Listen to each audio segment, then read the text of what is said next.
Hello बच्चों।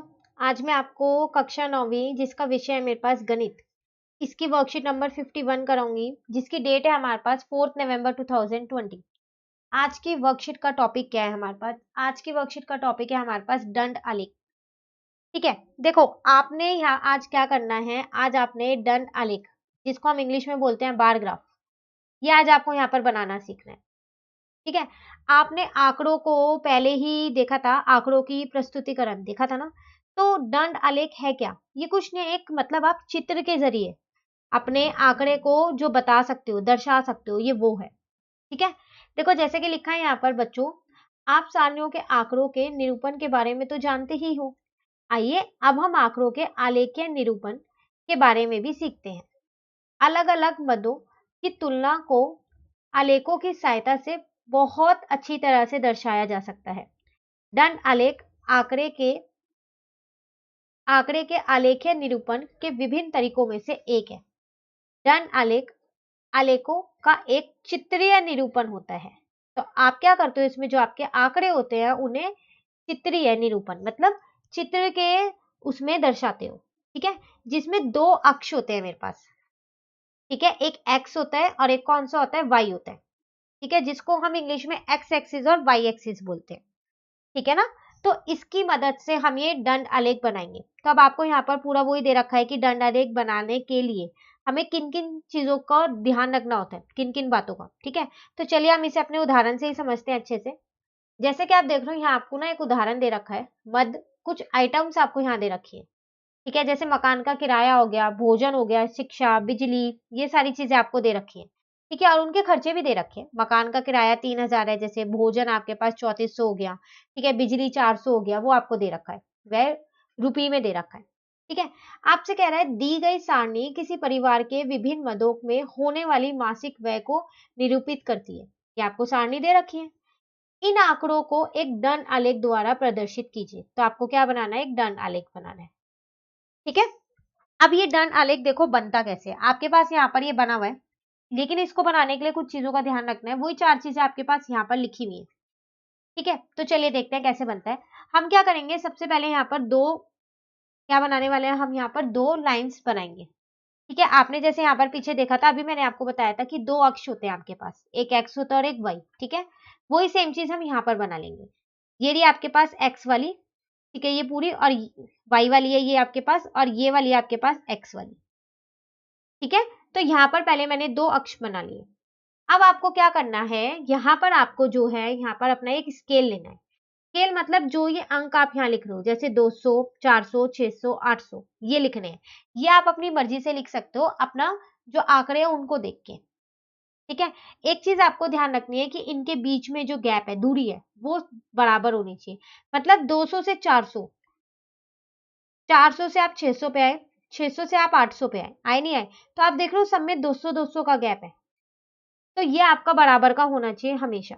ठीक है, दूसरी बात, कई बच्चे क्या गलती करते हैं, ऐसे बनाते हैं, ये वाई अक्ष बनाया, ये एक्स अक्ष, अब वो यहां से शुरू कर देते हैं 200। ये चीज गलत है।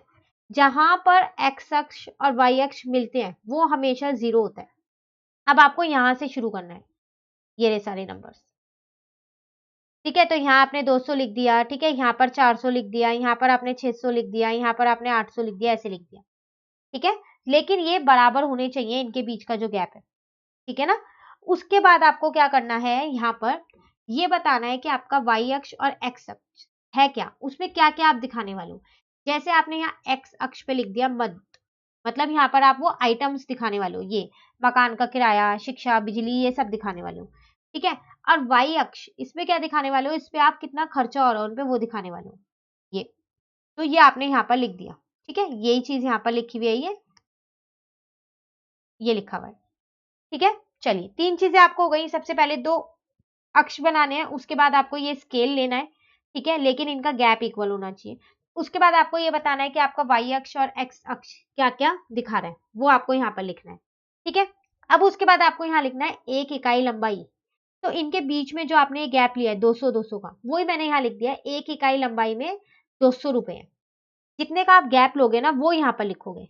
ठीक है, और जिसकी बात कर रहे हैं हम यहाँ पर रुपयों में बात कर रहे हैं, रुपयों में बात कर रहे हैं ना, इन रुपी, रुपी में, तो इसलिए मैंने यहाँ रुपए लिख दिए। अगर यहाँ कुछ और होता तो मैं वो लिख देती। ठीक है ना। तो चलिए ये वाला भी आपका हो गया यहाँ पर। चलो अब बनाते हैं हम ये, जो हमारे को क्या बनाना है, दंड। ठीक है, अब दंड भी तो बनाने पड़ेंगे, दंड आलेख में दंड तो मेन ही है। अब वो कैसे बनाएंगे? सबसे पहली बात, यहाँ पर आप थोड़ा सा क्या दोगे, गैप दोगे, थोड़ी सी दूरी पे बनाओगे इसको, पहले दंड को। कैसे बनाना है, देखो 3000 है, तो आप क्या करो, यहाँ पर 3000 ढूंढो, ये रहा, और यहाँ पर एक दंड बना दो, आयत के आकार का है ये। ठीक है ना। फिर यहाँ पर क्या किया आपने, गैप दिया। अब जो ये वाला गैप था ना, और जो ये वाला गैप है, ये दोनों बराबर होंगे। ठीक है, फिर है 3400, तो अब मैंने यहाँ पर 3400, देखो ये रहा 3400, तो ये मैंने यहाँ पर बना दिया। ठीक है, फिर दोबारा से मेरे को यहाँ पर दूरी देनी है, ये अब तीनों की दूरी बराबर होनी चाहिए।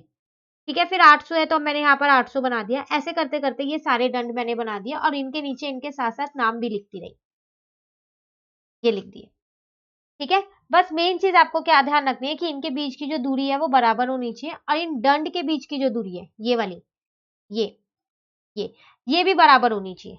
तो आप इसे जब स्केल से बनाओगे, तो अगर ये 1 सेंटीमीटर का एक दंड है आपका, तो सारे आप 1-1 सेंटीमीटर के बनाओगे, 1 सेमी के। ठीक है, आप 2-2 के बना रहे हो तो 2-2 सेमी के बनाओगे। ठीक है, आप इसको जो एक बार ग्राफ आता है, ग्राफ पेपर आता है ना एक आपके पास, आप उस पे भी बना सकते हो और कॉपी पे भी बना सकते हो, आपकी मर्जी है, जैसा आपकी मैम बोले आप वैसा बना लीजिएगा।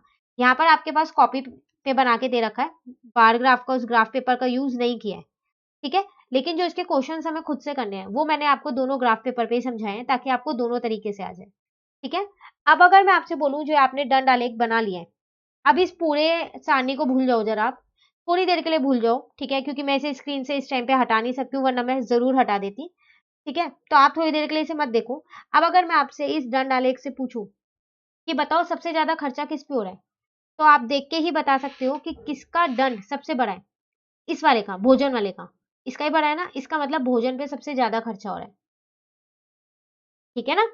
उसके बाद अब हम क्या करेंगे, अगर मैं पूछूं कि सबसे कम खर्चा किस पे हो रहा है, तो देखो सबसे छोटा सा ये है, यही है, तो इस पे क्या लिखा हुआ है, बिजली, इसका मतलब बिजली पे सबसे कम खर्चा हो रहा है।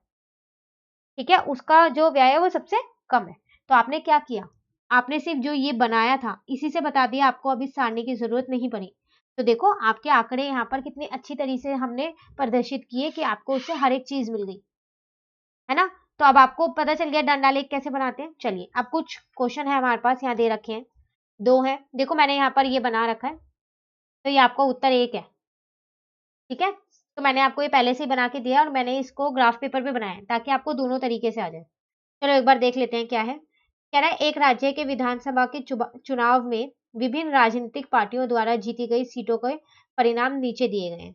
तो कुछ राजनीतिक पार्टी दे रखी है, और उनकी जीती गई सीट दे रखी है। ठीक है, इनका आपको क्या करना है, एक तो दंड आलेख बनाना है। ठीक है, दंड आलेख खींचिए, उसके बाद आपको ये भी बताना है, और कक्षा में चर्चा कीजिए कि आप इस आलेख से कौन कौन से निष्कर्ष निकाल सकते हैं, मतलब इससे क्या कंक्लूजन निकला, वो भी आपको यहाँ बताना है। सबसे पहली बात तो मैं अपना दंड आलेख बनाऊंगी, उसके लिए 2 अक्ष चाहिए, एक y और x, मैंने दोनों यहाँ बना रखे हैं, ये रहे। ठीक है, अब दूसरी बात, मेरे को यहाँ पर ये लेना पड़ेगा।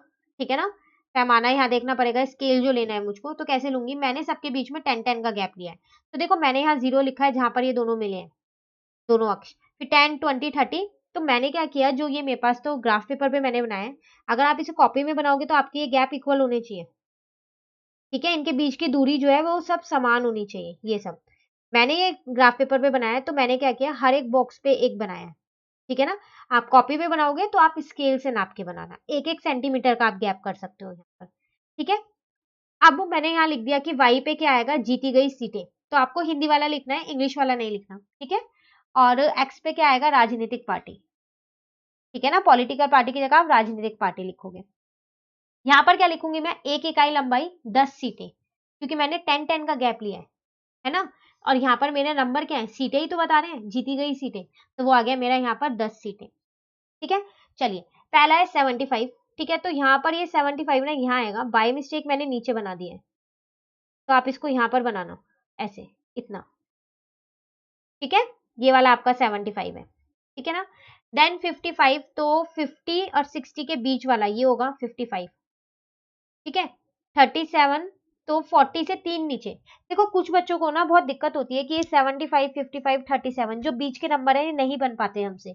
अगर मैं आपसे बोलूँ 90, 80, 70 बनाओ तो ये आप बहुत आसानी से बना सकते हो। यहाँ पर जाते हो, लाइन खींचते हो, जैसे यहाँ 10 है, एक 10 पे गई, ये लाइन खींची और ये एक डंड बना दिया।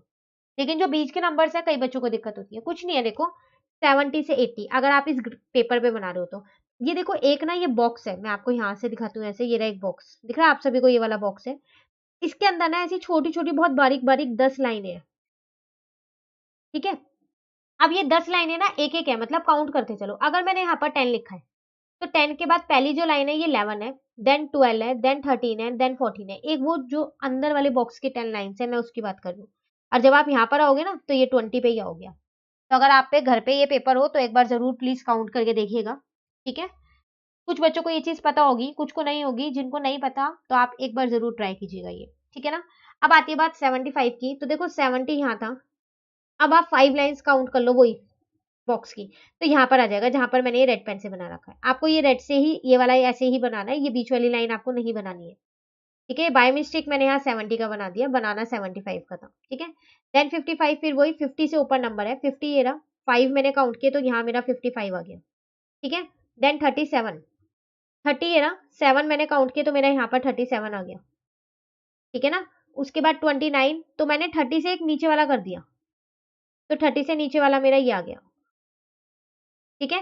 10 तो बहुत आसान था, ये रहा 10। देन फिर दोबारा मेरे पास 37 है, तो ये तो सेम ही है, ठीक है। ये रहे मेरा मेरा 37, ठीक है। और ये सारी चीजें मैंने लिख दी, ठीक है ना। अब मुझे इससे कंक्लूजन भी बताना था। तो अगर आप अब देखो तो जो आपने ये दंड आलेख बनाया है, इसमें कौन सी पार्टी है जो जीती होगी? दंड किसका सबसे बड़ा है? ए का। और इनके नीचे याद रखना ये नाम लिखने हैं, ABCD, कौन सी पार्टी का आपने दंड बनाया है। इन्हें लिखना मत भूल जाना, नंबर कटते हैं, सब चीजों के नंबर मिलते हैं, इसके मिलेंगे, इसके नंबर मिलेंगे आपको, ठीक है। ये लिखोगे इसके नंबर मिलेंगे, इसके मिलेंगे, इनमें से कुछ भी लिखना भूल गए तो नंबर कट जाएंगे, और दंड बनाने के तो है ही है नंबर, ठीक है ना। तो राजनीतिक पार्टी ए, इसको सबसे ज्यादा सीटें मिली, मैंने वही चीज लिख दिया, राजनीतिक पार्टी ए ने सबसे ज्यादा सीटें जीती, ठीक है ना। चलिए पहला हो गया, दूसरा देखते हैं। यहाँ भी मैंने बना रखा है पहले से ही। आप इसे मैं फिर बोलूंगी कॉपी पे भी बना सकते हो और ग्राफ पेपर पे भी बना सकते हो, जैसा आपकी मैम बोले हो स्कूल की, आप उसके अकॉर्डिंग इसको कर सकते हो, ठीक है। कॉपी पे बनाने में कोई मुश्किल नहीं है, आप स्केल और पेंसिल से बनाना। और जो इनके बस बीच की जो दूरियां हैं ये सब बराबर की लेना, ठीक है। उसी तरीके से ये वाली सारी दूरियां बराबर की लेना, ठीक है ना। चलिए कह रहा है वर्ष 1998 से 2002 के बीच एक फैक्ट्री द्वारा निर्मित साइकिलों की संख्या निम्नलिखित सारणी द्वारा दर्शाई गई है। आपको क्या दो यहाँ पर कुछ वर्ष दे रखे हैं, उनमें कितनी साइकिलें बनी वो नंबर आपको बता रखे हैं। जैसे 1998 में 75 है, 1999 में 55 है, 2000 में 37 है, 2001 में 29 है, ठीक है। और 2002 में 10 है। अब कह रहा है इन आंकड़ों को एक दंड आलेख द्वारा अपनी पसंद का पैमाना चुनकर प्रदर्शित कीजिए। तो आपको अपनी पसंद मतलब अपने हिसाब से ये पैमाना लेना है। तो मैंने यहाँ वही 10-10 का लिया जैसे पहले लिया था, आप यहाँ 5-5 का भी ले सकते हो गैप, 5, 10, 15, बस ये गैप इक्वल रखना। 5 का लिया है तो हर बार 5 का लेना है। कई बच्चे पता है क्या करते हैं, मैं यहाँ पर एक छोटा सा बता देती हूँ। यहाँ 0 लिखा तो यहाँ 5 लिखा तो यहाँ पर 10 लिखते हैं, फिर यहाँ 20 लिख देते हैं। ये गलत है। क्यों? क्योंकि आपने यहाँ 5 लिया फिर 10 लिया, तो अब आप यहाँ 15 लोगे, 20 कैसे ले लिया आपने? नहीं ले सकते ना, ठीक है। तो इन छोटी छोटी चीजों का ध्यान रखना, जल्दबाजी में कई बार गलती हो जाती है ऐसे, ठीक है। तो आप इनका ध्यान रखना, ठीक है। तो वही सेम चीज मैंने जैसे पहले बनाया था, बस अब यहाँ पर मैंने क्या लिख दिया है, ES को वर्ष लिख दिया है, तो आपको ये हिंदी वाला लिखना है, ठीक है। निर्मित साइकिलों की संख्या मैंने यहाँ पर लिख दिया है, इसकी जगह आपको ये लिखना है, यहाँ पर नंबर ऑफ बाइसिकल नहीं लिखना आपको, इंग्लिश वाला हिंदी वाला लिखना है आपको, ठीक है। फिर वही 75, यहाँ पर मैंने ये रहा मेरा 75, 70 और 5 लाइन्स काउंट की तो 75 यहाँ आया। देन 55, 50 के ऊपर होगा, 5 लाइन्स काउंट की तो यहाँ आ गया। 37 का होगा भाई, 30 तो ये रहा, 7 लाइन्स मैंने काउंट की तो 37 आ गया। देन ये 29 आ गया और ये 10 आ गया। तो मैंने ये सारे दंड बना लिए और इनके नीचे लिखती गई 1998, 1999, 2000, 2001, 2002, जो जो वर्ष दे रखे थे सब लिख दिए। अब आपसे एक और चीज यहाँ पर पूछ रहा है, ठीक है। इकाई, इकाई याद आई, एक इकाई लंबाई में कितना है, 10 साइकिलें हैं, 10 है ना, क्योंकि यहाँ साइकिलों की बात हो रही है, तो एक में 10 है, ठीक है। तो एक इस पूरे में, इस पूरे इसमें एक में 10 साइकिलें हैं, ठीक है। चलिए अब आपसे कह रहा है कि अधिकतम कौन से वर्ष में हुई और न्यूनतम दोनों बतानी है। तो देखो कि दंड सबसे बड़ा कब है, सबसे बड़ा है 1998 में, है नहीं है 1998 में ये वाला दंड सबसे बड़ा, तो इसका मतलब 1998। और सबसे छोटा कब है फिर, आपको इस सारणी की जरूरत ही नहीं। अब जब आप एक बार ये बना लोगे ना दंड आलेख, तो आप इसी से सारे आंसर्स दे सकते हो, बस ये सही बना होना चाहिए, ठीक है।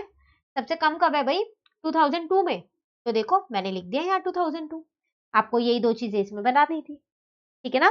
तो बस छोटी छोटी चीजों का ध्यान रखना है, जो स्टेप्स यहाँ पर बताए गए हैं कि किन किन के नंबर मिलते हैं, जैसे इस अक्ष के मिलेंगे, आपने अक्ष पे लिखा है नहीं लिखा, ये आपका वर्ष और साइकिलों की संख्या इसके मिलेंगे, इकाई लंबाई, एक इकाई लंबाई में कितनी चीजें हैं वो, ठीक है। और इनके बीच की जो दूरियां हैं वो आपने बराबर ली है नहीं ली, जो ये पैमाना बनाया है ये सही से बनाया है नहीं बनाया, और जो ये आपने दंड बनाया है पेंसिल और स्केल से बिल्कुल सीधे तरीके से बनने चाहिए, शार्प पेंसिल से, ठीक है ना। ऐसा नहीं है हम टेढ़े मेढ़े इनको कैसे भी बना दें, तो वो गलत हो जाएगा, ठीक है।